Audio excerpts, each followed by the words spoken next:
Namastê, Hare Krishna. Ah, agora são 5h16.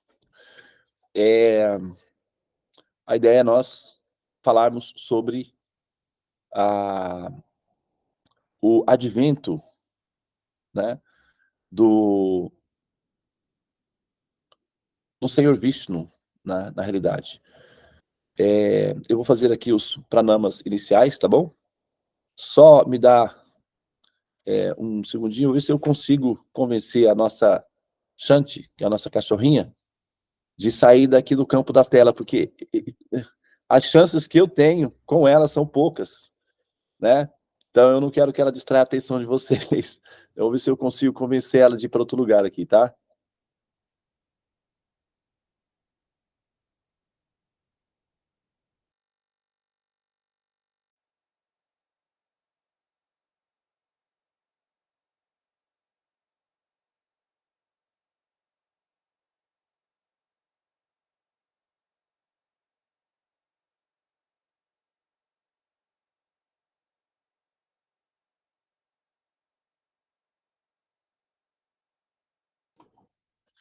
Bom, vamos lá. Nós não temos, assim, nesse horário nós não temos nosso tempo um pouco mais reduzido, né, para fazer a live. Entretanto, né, nós temos algum tempinho. Quanto tempo nós temos, Tulasi? Encerramos geralmente às 6h10, que é exatamente o horário que começa o... Mas nós temos que fazer o Mahamantra, né? Isso, temos que fazer o Mahamantra. Bom, eu posso falar até que horas mesmo? A Ana tinha me passado aqui 6h40, 5h40, né? A gente fica 20 minutos a mais com o Mahamantra. Ok, então temos aí 20 minutinhos. Muito bem, então eu vou fazer o mantra inicial, tá?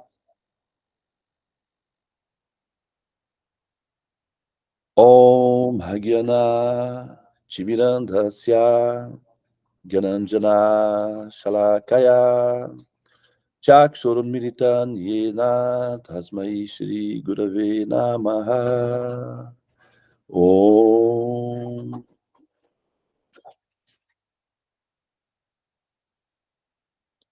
Ugram Veram Mahavishnu Jalantam Sarvatomukam Rishinghan Brishaman Bhadran Mrichu Mrichu Namamyaham Shrini Shringho Jani Shringho Jaya Jaya Nishringho Praladesha Jaya Padma Mukha Padma Brinka. Muito bem. Então, para a gente poder otimizar aqui o nosso tempo, no nosso espaço que nós temos para mencionar acerca do aparecimento dessa forma específica do Senhor Supremo. Primeiramente, nós sabemos, né, que nós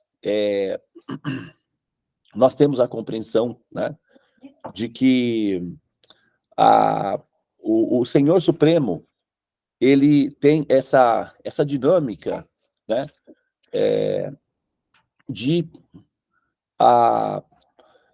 essa dinâmica de aparecer com frequência entre as diferentes comunidades, as diferentes sociedades de entidades vivas para fins didáticos, né?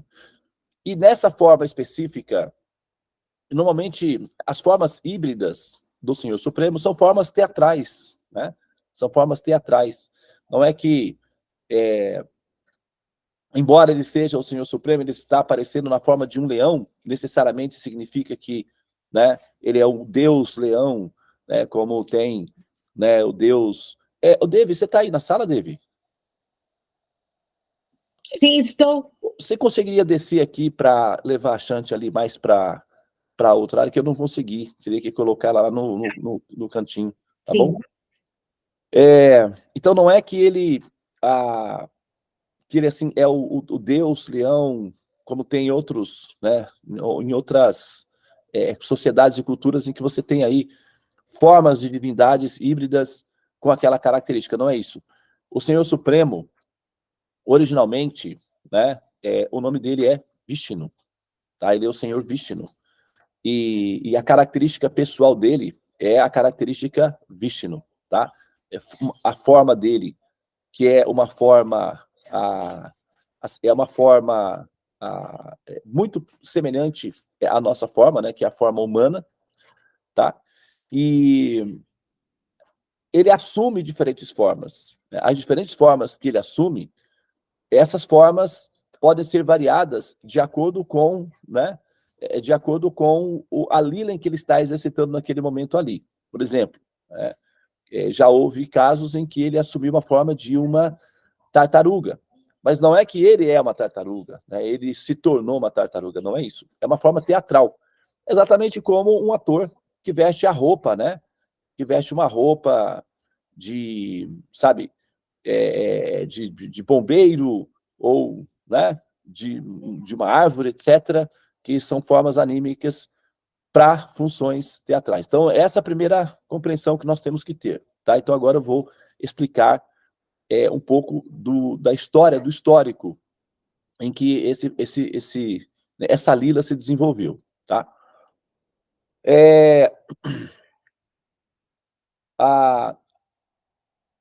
Houve uma ocasião, um evento específico, em que os sábios, né, chamado os Kumaras significa crianças. Então, esses sábios, o que acontece? Eles eram num universo, vamos dizer, num universo paralelo, literalmente falando, tá?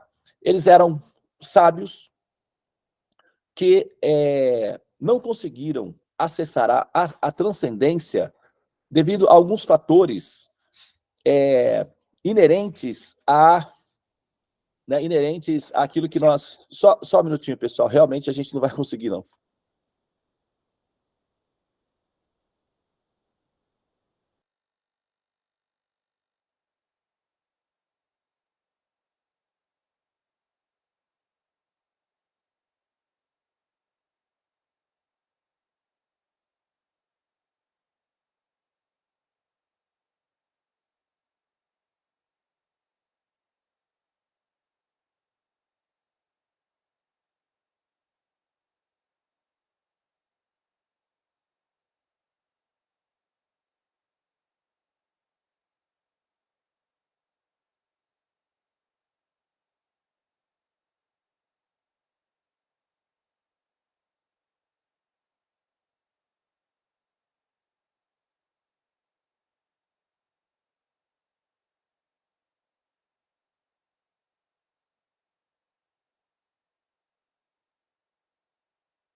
Pessoal, falha técnica, né? Ao vivo é assim mesmo. Infelizmente, a gente não conseguiu convencer a Shanti de ficar na área delas por algum motivo. Acho que ela quer ouvir, né, a história. Então, ela está aqui agora com a Devi. Vamos ver, né? De repente é isso mesmo, né? É uma alma também, está querendo ouvir as lilas. Então, vamos ficar aqui. A Devi está aqui agora com a gente, aqui, cuidando dela. Então, acho que agora vai dar certo. Bom, como eu estava dizendo, então, esses sábios Kumaras, eles não conseguiram, né, acessar a transcendência por conta do fato de que eles estando numa forma adulta, e a forma adulta é uma forma um pouco complicada porque são ressentimentos, né, cansaço existencial, desânimo, uma série de complicações relacionadas com a forma adulta. E por conta disso, eles não conseguiram acessar a transcendência e, devido a essa frustração, decidiram que se retirariam e assumiriam formas de crianças.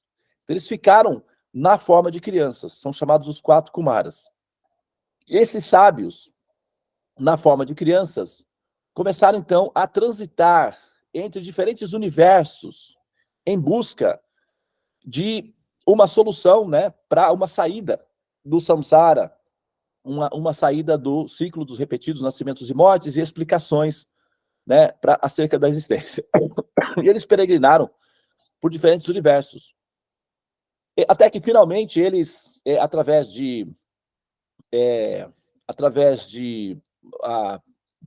dessas orientações, chegaram até o local que é conhecido como Sweta Dwipa. Dwipa é uma ilha, e Sweta, né, como sweet, doce, né, feita de leite. E nessa ilha, então, que é uma embaixada do Senhor Supremo, né, uma embaixada do Absoluto, eles então se depararam com duas personalidades que eram pessoas que ficavam ali para receber, né, os convidados.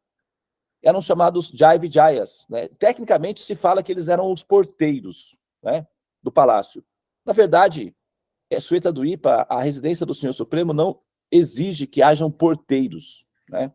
Eram recepcionistas, pessoas que recebiam as pessoas. Chamado Metri, né? Aqui na linguagem chamado Metri. Então, esses Jai Vijaya estranharam criancinhas e nuas, né? Porque aquilo era atípico. E eles não sabiam o que fazer com aquelas criancinhas nuas que queriam entrar para falar diretamente com o Senhor Supremo, que é um local onde ele fica, né? E eles então disseram, olha, vocês precisam, né, colocar uma roupa, ou então, eventualmente, crescer, né? Porque vocês vão fazer o quê? Que vocês vão falar? Qual é a função? O que vocês querem com o Senhor Supremo nessas condições? Só que eles não eram crianças, eles eram, né, adultos, no corpo de crianças. E como adultos, né, normalmente nós, né, crianças, eles ficaram bravos, literalmente, crianças ficaram bravas, aborrecidas, queriam entrar de qualquer jeito, eles disseram, não, vocês não vão poder entrar. E eles ficaram, então, muito aborrecidos e lançaram uma maldição, né, aquelas pessoas ali. Tá? Então a história é essa, e essa maldição consistia em que aquelas pessoas deveriam nascer no mundo chamado material entre os mortais para entender, né, a dificuldade que é conseguir chegar até ali e ser interrompido naquele momento ali, que não é nada assim interessante você fazer todo o trajeto do deserto conhecido como mundo material e chegar até, né, o local onde, teoricamente, você vai falar diretamente com a pessoa suprema e resolver as suas questões diretamente com ele, e ser barrado por uma questão protocolar de você não ter, de repente, um corpo de adulto, né? Então, eles consideraram que aquilo ali era inapropriado, que aquelas pessoas não tinham a cultura necessária para lidar com as formalidades atípicas como aquela, e que eles deveriam ter experiências no mundo chamado material para entender a dinâmica, a dificuldade de chegar até ali. Enfim, nesse momento, né, o senhor Vishnu, e essa morada chamada Sweta Dwipa é uma embaixada de Vaikunta, da transcendência, dentro das configurações dos universos didáticos, chamados materiais. É uma embaixada. Então, esse Vishnu, que estava nos seus jardins, no palácio, então foi informado que havia uma situação atípica na entrada do palácio. Ele foi pessoalmente ver o que estava acontecendo. Ele já sabia, ele é onisciente, mas ele foi participar da lila. E quando ele chegou lá, ele viu essa situação, ele então recebeu os 4 Kumaras, que ficaram imensamente felizes de vê-lo, e resolveu da seguinte maneira: uma vez que a palavra de um Brahmana, de um sábio, não pode ser eliminada, ela terá que ser necessariamente cumprida, então não há como evitar que vocês tenham essa dinâmica da experiência de transitar pelo deserto, chamado o mundo material. Mas eu, obviamente, que não deixarei vocês a sós. Então, eu irei com vocês. E, para fins didáticos, vamos aproveitar essa situação para a realização de atividades transcendentais, lilas. Então, nós vamos viver lilas juntos. E assim que nós vivemos essas lilas juntos, vocês retornam novamente. Então, do ponto de vista prático, vocês jamais se separarão de mim, porque nós estaremos juntos sempre. E assim foi, né? Eu não vou entrar em detalhes de como é que foi o relacionamento dos Kumaras com Vishnu ali na sequência e tal, mas acontece que nessas lilas, eles nasceriam como opositores do Senhor Supremo, e haveriam, então, batalhas, e essas batalhas seriam realizadas para fins de redenção das almas. Tá? Então, a didática seria essa daí, tá? Entrar nos detalhes, né, filosóficos das assim, aparentes idiosincrasias desses elementos todos aí tomaria muito tempo nosso, poderíamos até fazer, tá? Então, eu vou tentar encurtar aqui para mencionar a história propriamente. Enfim, eles nasceram como 2 irmãos, eles tiveram 3 nascimentos, tá? E num deles eles nasceram como 2 irmãos, um chamado Hiranyakashipu e o outro Hiranyaksha. Tá? Então esse Hiranyakashipu era um yogi muito poderoso, né, com poderes místicos e, assim, passou a dominar uma vasta extensão territorial dos planetas celestiais e incomodando, assim, a vida pacífica dos devas, das civilizações dêvicas, e isso gerou, naturalmente, o conflito, né, da paz celestial. E, nesse momento, então, o Senhor aparece. Só que antes de ele aparecer, o que os semideuses fazem, eles juntam sabe, uma comitiva de representantes, tá? Vão, quando a situação está difícil para a administração, para a manutenção deles, né? Então, eles declaram estado de calamidade ou estado de sítio, né, como é a administração pública, e os representantes vão até o governo central e, né, fazem a requisição de auxílio. Nesse caso, né, os semideuses vão até a margem do oceano chamado Sueta Dwipa, que é onde tem a ilha onde reside o Senhor Supremo, que é o superintendente administrador desse universo específico chamado Kshiro Vishnu ou Chaitya Vishnu. É o mesmo Vishnu que se expande infinitamente e entra no coração de todas as entidades vivas. Então, esse Vishnu da qual eu estou falando é o mesmo que está no seu coração, tá? Chamado Paramatma. Então, é o mesmo, ok? E eles vão até essa margem, fazem o acampamento, né? E ali eles ficam fazendo meditação, oração e comunicação com Vishnu, a fim de receber dele a audiência. Então, em algum momento, eles recebem a audiência e eles, então, colocam os seus problemas. E, nesse momento, eles informaram que Hiranyakashipu havia obtido um poder místico, mágico, extremamente difícil de ser superado, porque ele tinha adquirido a bênção de Brahma, que era o criador desse universo específico, não exatamente Deus, apenas o criador, e ele, então, Brahma, teria dado a seguinte bênção para Hiranyakashipu, a bênção de que ele não morreria nem de dia, nem de noite, nem na terra, nem no céu, de que ele não morreria nem por arma viva, nem por arma morta, de que ele não morreria nem por homem, nem por fera, nem por nenhum semideus, e também de que ele não morreria nem dentro e nem fora de nenhuma residência.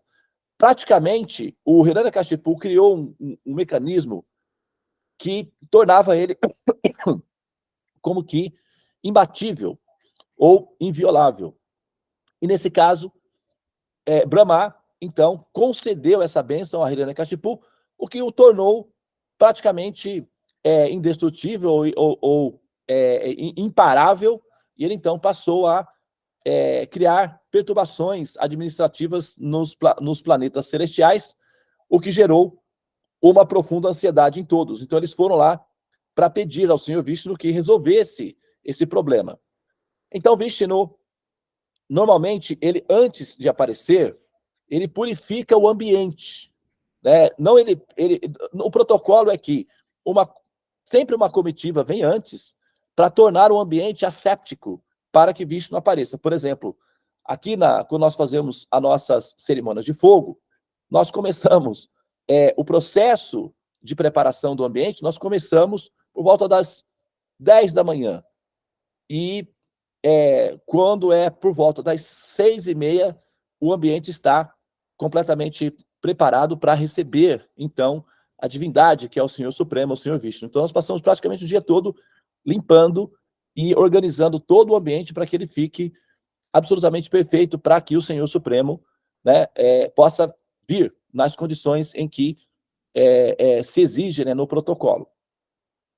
Então, ele disse aos devas o seguinte: eu irei para, então, resolver esse problema.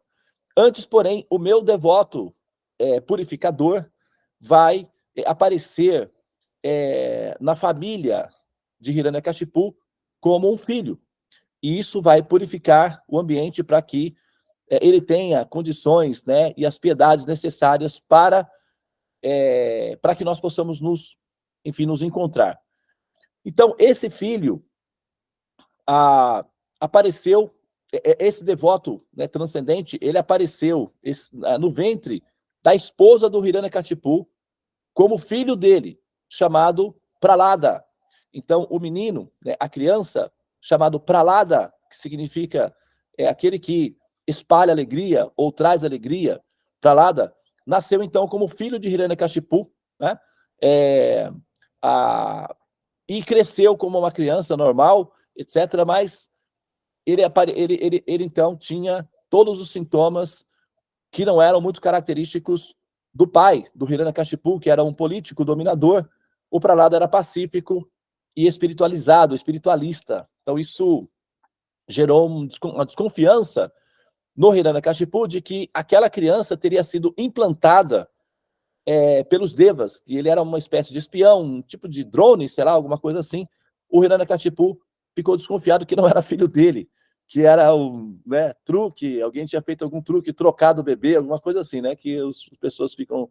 E o Hiranyakashipu começou a ter desconfianças de que não se tratava de seu filho realmente, mas de um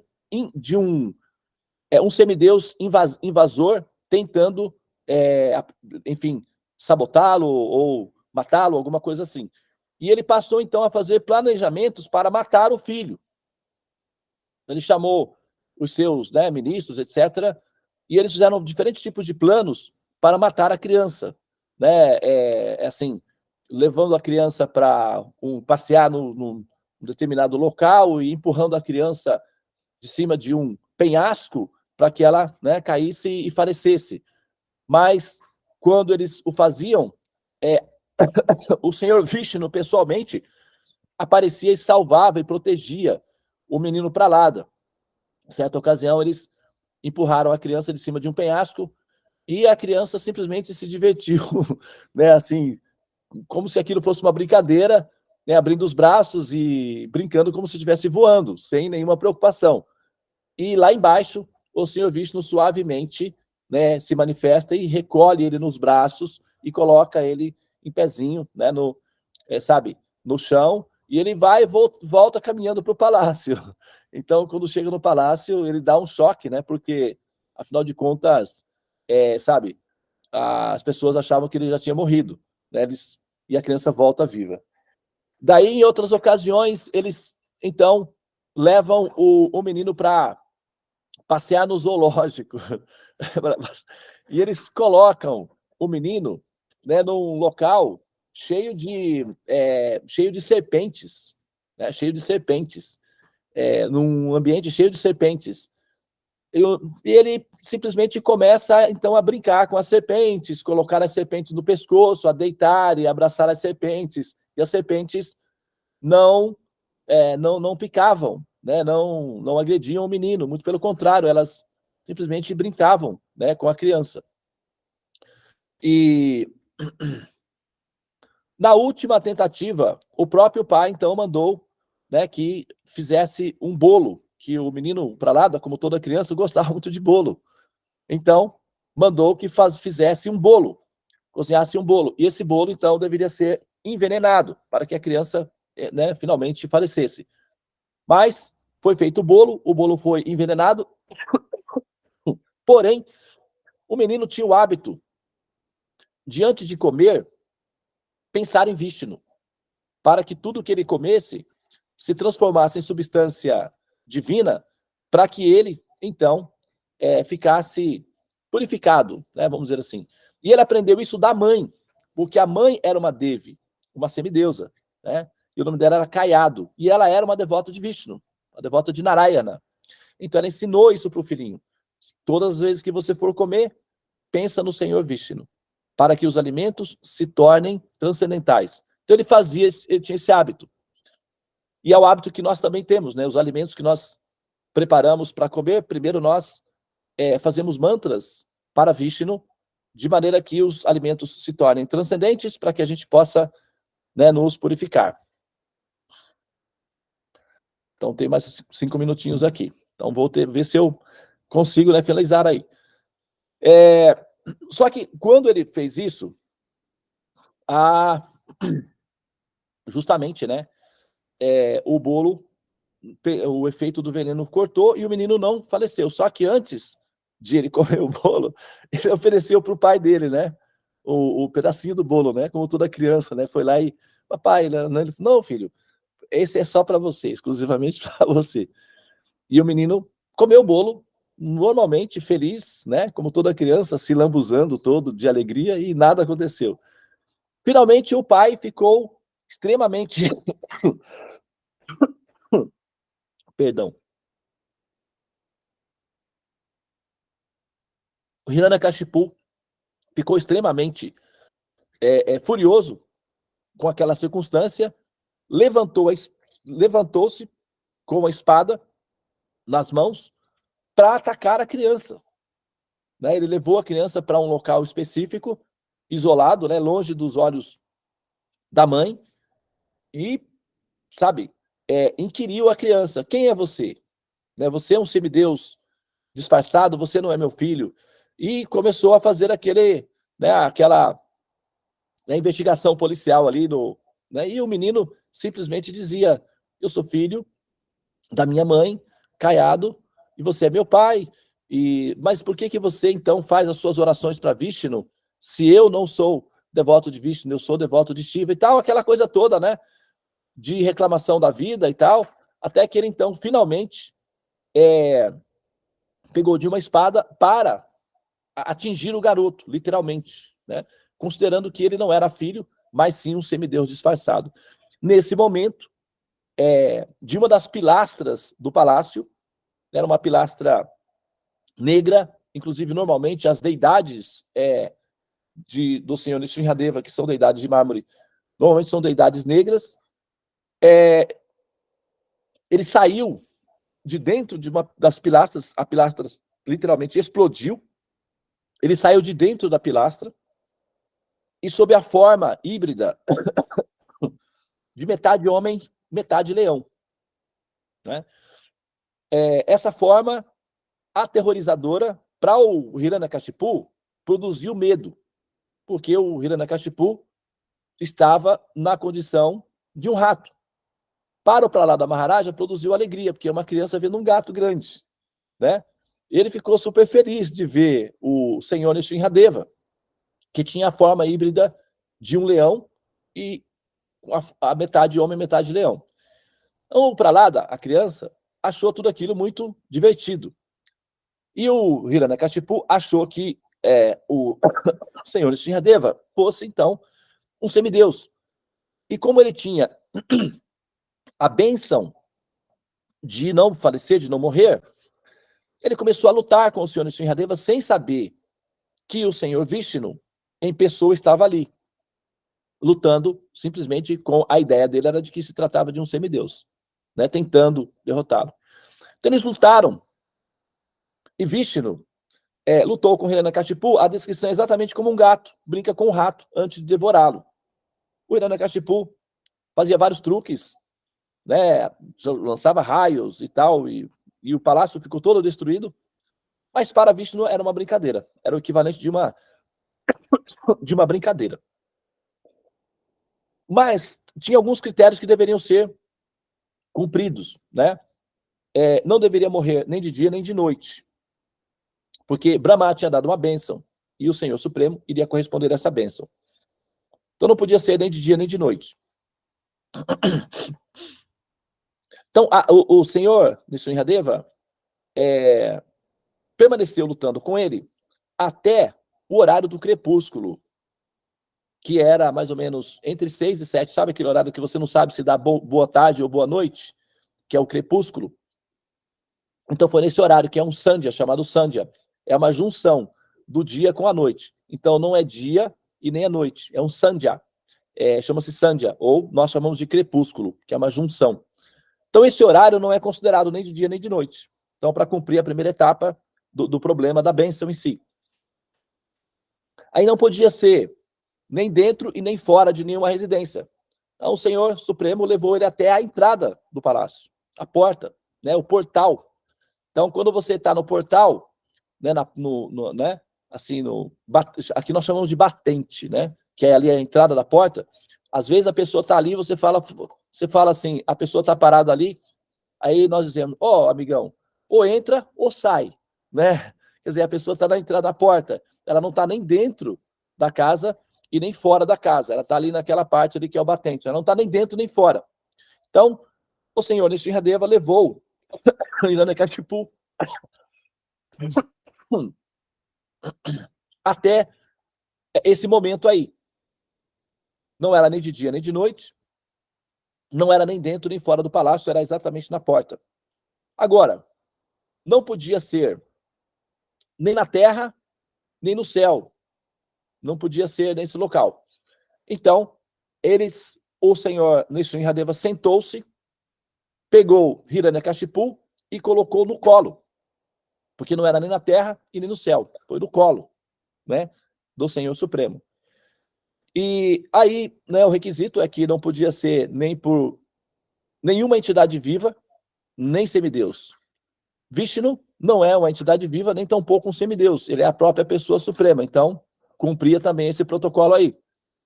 E finalmente não podia ser nem por arma viva e nem por arma morta. Então, o Senhor Supremo utilizou-se das unhas, porque as unhas não são consideradas nem vivas e nem mortas. Então,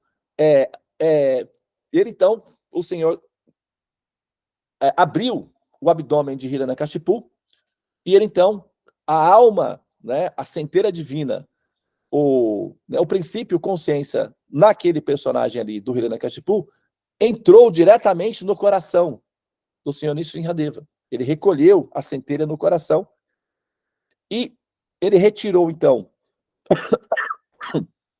o intestino do Hiranyakashipu e colocou no próprio pescoço como uma guirlanda, usado como uma guirlanda. Por quê? Porque o Hiranyakashipu dizia que tudo que tinha era dele, propriedade dele, e não do Supremo. Então, o que o Supremo fez simplesmente foi recolher. Então, quando uma pessoa faz isso, ela acumula onde? Né? Se diz, fulano tem o rei na barriga. Né? Então, a pessoa acumula e o abdômen é onde, né, as coisas ficam acumuladas. Então, o senhor Nrsimhadeva tirou os intestinos que eram onde estavam acumulados as propriedades dele, isso é simbólico, obviamente, né? E utilizou como uma guirlanda sobre o seu pescoço. Né? É uma cena bem terrível ali, né? Então, todos os semideuses assustados com aquela forma aterrorizadora que nunca tinha visto, eles também nunca tinham visto antes. E nesse momento, o próprio Hiranyakashipu, a centelha divina, entrou no coração do Senhor Supremo e os Pralada foi, então, libertado desse jugo, bem como também os semideuses, né? Essa história que eu estou contando para vocês é bem resumida, né? Certamente. Existem aí no canal do Purushottraya Swami que ele descreve em detalhes, né, bem ricos, a história toda. Se vocês, né, podem procurar aí a Devi, de repente, né, pode colocar disponibilizar para vocês no grupo, tá? É alguém que também, né, conhecer o canal do Purushottraya Swami também pode disponibilizar o link no grupo para que vocês procurem, né, esses passatempos, essas lilas do Senhor Supremo. A gente tem nosso tempo aqui extremamente curto, então foi apenas para dar uma pequena sinopse, né, do evento em si, mas a ideia aqui é que o Senhor Supremo ele assume essa forma para proteger os devotos, tá? Agora, qual a condição do devoto? Semelhante ao Pralada, né? Inocente, como uma criança. Então, é a volta lá no Picasso de novo, né? A vida vai te provocar para que você desista de ser, né, uma criança. Mas se você resistir à provocação da vida e não desistir de ser uma criança, né, se tornando um velho rabugento e ressentido e mal-humorado com o mundo e com a vida, né, então, aí a condição é de um ser inocente, uma alma, né, pura como uma criança. Então, esse ser é o ser que, então, recebe a proteção do Senhor Supremo. Então, nós precisamos nos colocar nesse campo, nessa posição, para que nós possamos, então, ter essa dinâmica aí da pureza, né, de Pralada, que é a nossa referência, para que a gente possa, então, receber, né, a proteção do Senhor Supremo, como foi o que aconteceu aqui nessa lila. Tá? Então, houveram várias tentativas de, né, prejudicá-lo, de machucá-lo, mas ele foi protegido em todas elas. Tá bem? Então, essa é a lila do Senhor Nrsimhadeva, o protetor querido dos devotos, inclusive um dos, né, hábitos que as mães têm é de ensinar os filhos a entoar, né, os primeiros passinhos, as primeiras canções.